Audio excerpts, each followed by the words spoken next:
This is the Autonomous Geek, and we're playing Mad Max again. I have been playing a little bit off screen here to get stuff so that I can show it off. Most notably, I have picked up quite a bit of scrap. Where is it? Go to the garage. Got almost 1,800 scrap. So I can show you how we do some upgrades on the car, which I've already done quite a few. I got some paint.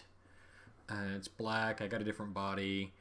The engine's been upgraded and so on. But basically, like we click on the ramming grill, we can go to the next one up and it says that it is locked.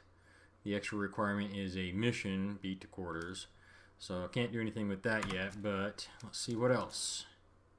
Yeah, that's locked until I do some stuff in Gut Gash's territory. I think I may have most of the upgrades.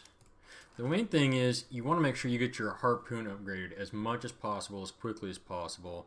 I've got it up to level 4 here. If I do a little bit more work in Geek's territory, I can get level 5. But the main thing is you want level 4. Because at level 4 you get the rim hook attachment, which allows you to yank other people's wheels right off their car. So save your shotgun ammo, try to do it that way. Another thing you want to get is the Thunderpoon, which is an absolutely terrible name in my opinion, and we can do an upgrade on this. So you just click on it, hit enter, boom, upgraded. We can actually do another level. This will increase the damage, which is kind of really what I want. Boom, installed. Come on, there we go. Alright, so the next level of it is linked to taking the threat down in somebody else's territory, so we're as upgraded as we can get right now for all this. The border spikes are cool, keep people from landing on your car and then kicking you in the face while you're trying to drive. They don't really seem to help a hell of a lot, but they don't reduce your handling by weighing a lot or anything like that, so you put them on, leave them on. The grinding rims are great. When you drive alongside somebody and you're driving and you're actually grinding the two vehicles together, they'll do damage. At level 1 they don't do a lot, but at level 3 it's pretty noticeable. Boost is good to have. I mean, it's pretty much vital for closing distances. You always want to have as much suspension as possible. The only thing it does is improve your handling. The tires, some of the tires are better than others. These are okay. I like the wide treadies a lot more. They're better for off-road. Then you've got your, I think these are the sand scoops or something. And you got at the very top the slick rubber tires, which are good for asphalt and not a lot else. So I end up with the just kind of the middle of the road, best of both worlds kind of tires most of the time when I'm driving around. Your exhaust improves top speed only, which of course is not at all realistic if you know anything about cars, but it does have an effect, but so does the engine and all kinds of other stuff. So anyway, that's the car. Actually, let me go right back. We'll go to Max. You can see he's got some upgrades as well. Since then I've upgraded, he gets, like, you can put new heads on him. Not head, they call them head upgrades, but like you can do this, and now he'll have racing paint on his face instead, and you can get like long beards, which I think looks silly. I don't remember if they've got a clean shaven down the line here or not. I don't think so. That's what I would like. I'd like it to be clean shaven. But you can also improve his knuckle dusters like this. He puts blender wrenches. They got some weird names for stuff. The thing is, according to the story, at least if you go by the movies, Mad Max was born before the apocalypse, or shortly before the apocalypse got really bad, something like that, right? So he knows what the world was like before it all went to hell. In theory, he should. And yet, like, they've got weird names for everything. There's a wind farm out in the desert that Chum Bucket thinks, according to legend, that he was told that people used to use those giant propellers from the wind farms to fly around. And, obviously we know that's not the case. They use and produce electricity like everybody else does. Ammo belt upgrade. That's always important. And so it's one of those things. It doesn't actually fit at all the story for them to have these stupid, silly, made-up names for things that they ought to know the actual names for. So yeah, the shotgun, we can get a 3-tube scattergun. This is like some kind of a makeshift pipe shotgun, which is completely possible. It's one of the nice things about that, at least, is that it is something that's possible. You can kind of see the bottom of the barrels there, but you can build a shotgun out of pipe if you are not terribly fond of having all your fingers, or you know a whole lot about like gun manufacturing. You can certainly do that. Not something I would recommend. Manufacturing your own guns is generally not a good idea. This is one of the skills that crap, I've spent too much of my scrap already. This is one of the skills that I really, really want. When that guy grabs you from behind and starts punching you in the kidneys, this skill allows you to use a shiv to stab him and get him off of you. That's important, but oh well. We'll get more scrap and I'll get it later. So anyway. Alright. Next thing, as far as upgrading goes, is to upgrade the legend, I think is what they call it. And for that, we have to go see Grippa. And Grippa is this symbol right here. He moves around whichever area of the map you're in. As you can see, I've done quite a bit of work, because the lighter color this is, the less threat there is in that particular zone. And so I've knocked out a bunch of this stuff. But Grippa, whichever area you're in, he'll be somewhere around there. Just look for this symbol. And click on it to plot a course.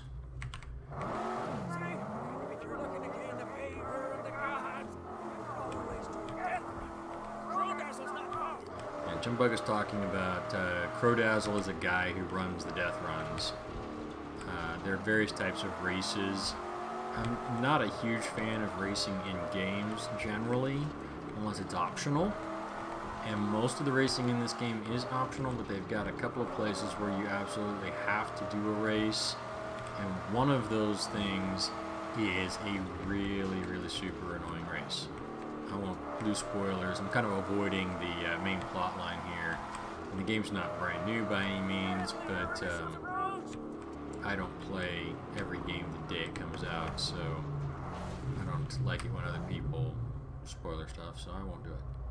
So anyway, this is where Grippa is in this area. You can always, like these tribal Aborigine style drawings are dead giveaway of where he is. So we'll run up here.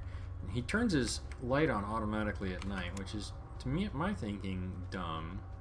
Light gives you away. You'd want to be sneaky and only turn the light on when you absolutely need it to see.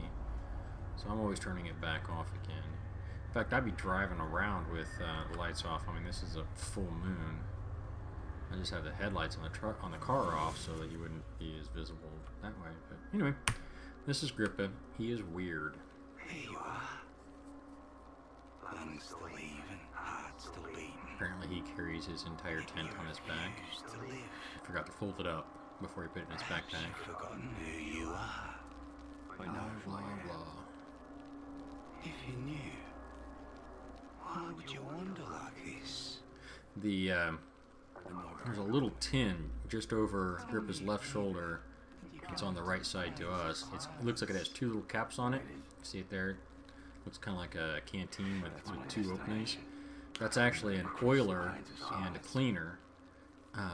It's a kind of a Russian-style thing that they issued their troops with their armor, or with their rifles.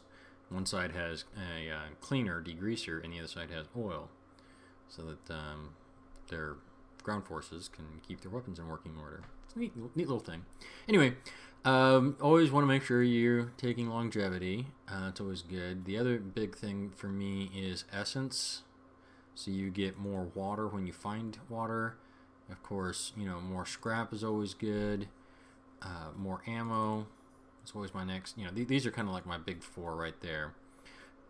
More health from eating food. Yeah.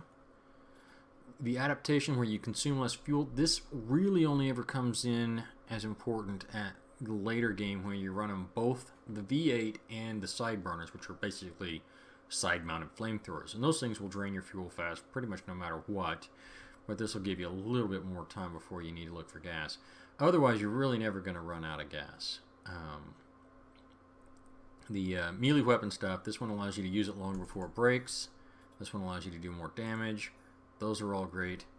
And, you know, the other things that I didn't talk about, the one is it raises up your legend level, which I'll show you here in just legend. Yeah, legend is this stuff over here on the right, and you have basically each level, and then each level has like 10 sub-levels. In this, clicking on, where is it? Yeah, Judgment here will raise that up by 2 levels. I wouldn't do this at all. The only reason I have to is because anytime you go see Grip It, you have to spend all of your points, and you only get the next little box available when you go up a full level, you know, these levels on the left. And so there was one time where I had 2 points that I couldn't, I had everything else maxed out. The only thing I could put them in was Judgment. It really kind of annoyed me. It's a bad game mechanic, if you ask me. But the channeling is good to raise up as well. Yeah, I just try to avoid Judgment. So that's a whole bunch of upgrades. He's now much stronger. And that is kind of how the development system in the game works, with the exception of one thing that we can fast travel back to Geek's stronghold to show off. Just fast travel. That is Scabrous Grotus right there on the load screen. That's a picture of him. Not sure what he's got jammed up in his nose, but he kind of looks like an idiot if you ask me. But then bad guys are rarely, well, the classic bad guys like that, you know, where it's an action movie bad guys, they're rarely very smart. Geek Stronghold, if you've been here early in the game, you know this is not exactly the way it looks. You know, these flag things, or tarps that provide shade, I guess, those aren't there to start with. But as you do upgrades and you add stuff to his stronghold, this stuff all gets put in. But anyway,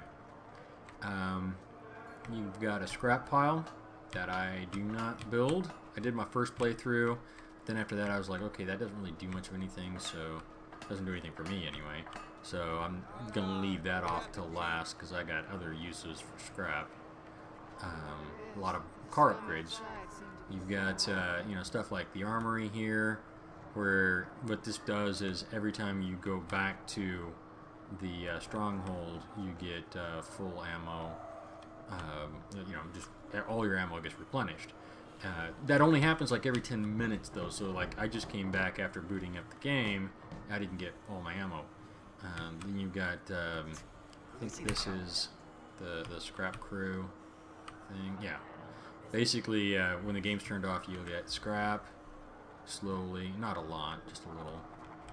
And then there's, this is the survey, yeah. Survey crew tells you where all of these scavenging locations are. They'll all show up, which is handy. We'll run back over this direction. I'm trying to remember where everything is, because it doesn't show up quite as nicely after you built it than before. You see this little ghostly thing straight ahead of me? That's the MAGA farm. I haven't built that yet. And then there's this. This is the oil tank. That refills the car every time I come back, which is nice. Then there's water collection, so I get a full canteen of water every time I come back. I think that's about everything. Yeah, here, this is the one that I really, really like, the cleanup crew. Basically, anytime you completely destroy a vehicle, scrap comes out of it. Well, instead of getting out and going and picking it all up, the cleanup crew automatically collects that for you, so you don't have to. Which I find very, very, very handy. But, yeah, these people start saying, you know, like more positive kind of things. As you improve their stronghold, they get happier. And since it's night, they're sleeping. They're not like dead or sick or something. It's just because it's night, they're napping on the ground. And So that is how progression works, and you know, taking out like scarecrows and things like that lowers the threat in the area and can also help you unlock some stuff. So we'll go ahead and set this course right here. It takes me past 2 scarecrows, and we'll go knock those out and see if that happens to be enough to knock me down on another level of threat for this area. Now, one of the things I noticed as I was watching the video, the last video I uploaded, is that this doesn't feel as fast on the videos, and I realized what it is. It's the fact that I've got the 3 monitor setup, and the side monitors kind of distort a little bit. You know, they're kind of like peripheral vision. Oh, there's some thirsty people here. We'll give them some water. But because it distorts that out, and it's something you're seeing with more of, you know, the corner of your eye than looking straight ahead at, it goes whizzing by, and it gives you that sensation of speed that you get when you're actually driving a car on the highway, and everything's going past you on the side blurry because you're not actually looking at it, focused on it. And when you do that, they'll like reveal locations on the map sometimes. I don't think they'll do it for me in this area because of the survey crew. I think is you know, they'll reveal these scavenging locations. So, you know, basically I gave them half my canteen of water for no personal gain, but you can also look at that as, you know, not being a complete, not a complete jerk, I guess, you know, I'll call it that. Alright, so get over there to pull that down. It looks like they've got a ramp set up for me here. So we'll turn around. Do a boost. Hit the brakes. Oh, stop. Alright. And we'll snag our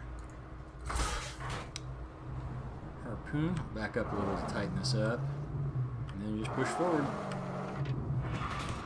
Doesn't take much.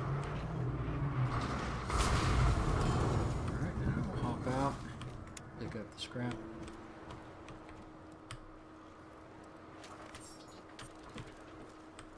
And the achievements like that, you know, destroy 15 scarecrows, kill 100 bad guys, kind of thing. That's what gets you those little legend levels.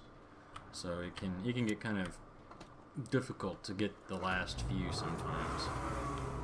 Alright, so let's see my other scarecrow off in the distance, that fire there.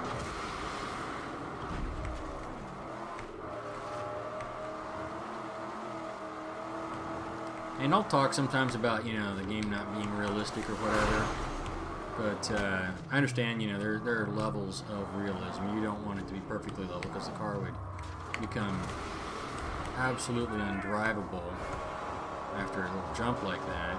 But these are the buzzards, and this is me shooting a harpoon at their tire and yanking it off.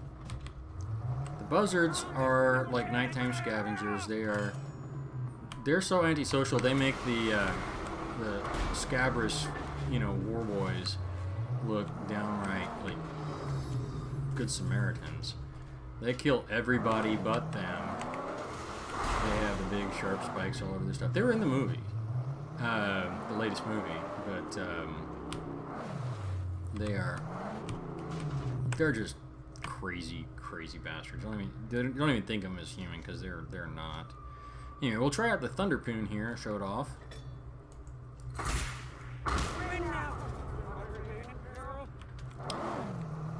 Yeah, it's basically a rocket launcher. Yeah, every time I see the word Thunderpoon, I think either something that wouldn't belong in a, you know, children's show, or which is probably not very flattering of me, but yeah, I think of that, or Futurama, the sailors on the moon, or sailors on the moon, we carry Thunderpoon, anyway, it's kind of silly, but, yeah. Okay. We don't want the harpoon, yeah. I don't know why I got out of the car there, didn't need to. And you'll notice that the weak scarecrow drops 1 piece of scrap and the strong scarecrow drops 2.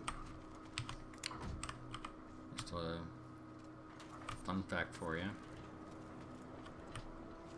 we'll grab that up. And I wasn't paying attention. How close are we on threat in Geek's territory? It didn't make much difference, so we're probably not going to keep banging along trying to get that down. Let's see if we can find some bad guys to fight. I'll just skip along until I can find some good fights. Oh, there's somebody over here.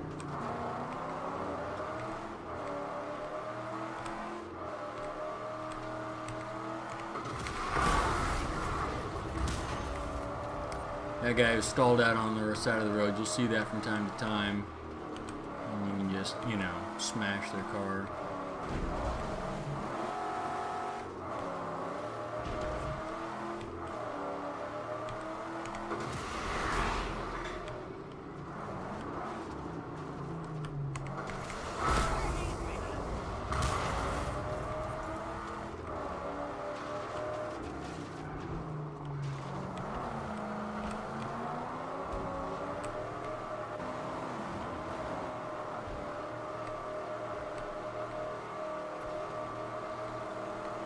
Hello, sniper.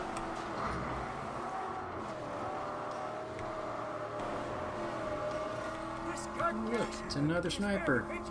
Distrustful even around strangers. Best keep that in mind.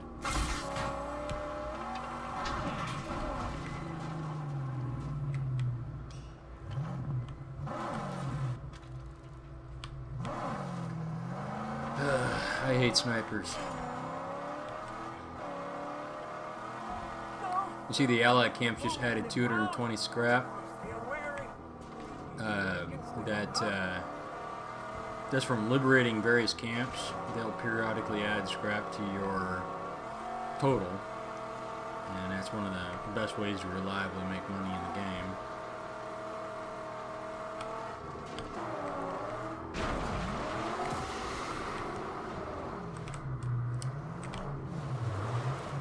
Oh look, there was an easy way to get here.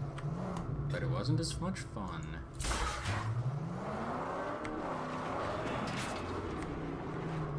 New upgrades unlocked in the garage.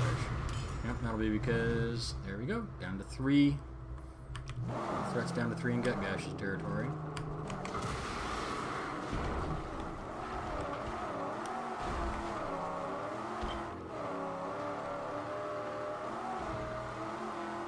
Here's a little fun thing about upgrading in the game.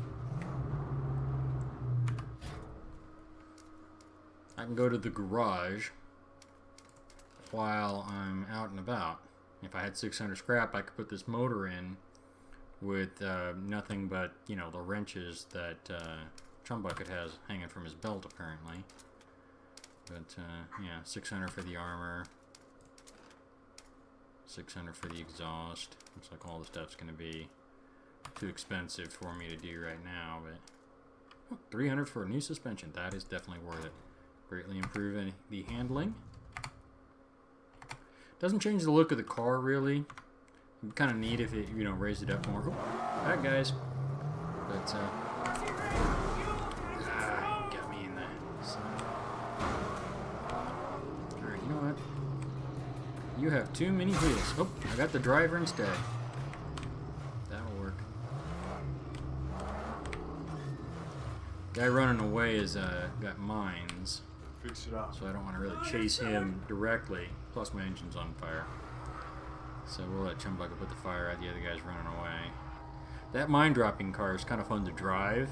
You get to a couple of times and you can capture vehicles that you catch. Like I could jump into that car over there. But I just oh. Come on, Chum. He came back. I could jump into that car that I pulled the driver out of and drive it back to a base.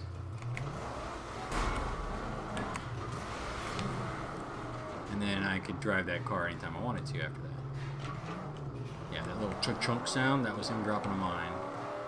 So you always want to pay attention to that when you're dealing with these guys. Yeah, those are the mines. I'm gonna lure him back around this way. Stay away from their deadly fruit. Deadly fruit. Come on, dude. Come and get it.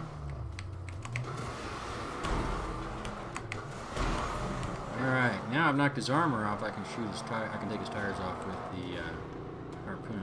If I can get it. There we go. You will tear that tire right off! The funny thing is, they can't drive their cars with 3 wheels, but I can.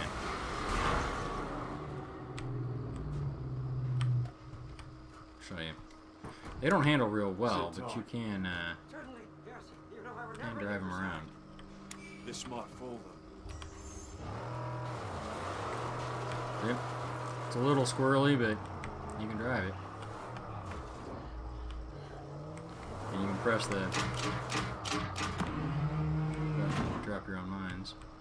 And it's got an unlimited amount of them, which, again, not realistic, but definitely more fun, so I don't mind. You know. Sometimes sacrificing the realism takes away from the fun. Sometimes it doesn't.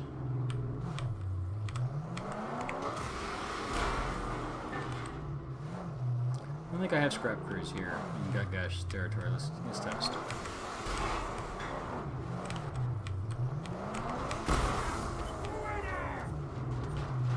Yep, I do. I have a cleanup crew here, so definitely worthwhile. Couldn't remember if I'd bought that here or not. Boom! So many pretty explosions. Anyway, I think that's about enough Mad Max for this episode. If you like my videos, please actually click on like and please consider subscribing. It does help me out. Thank you much for watching, and I will see you later. Well, not see you later. That'd be creepy, but you get the idea.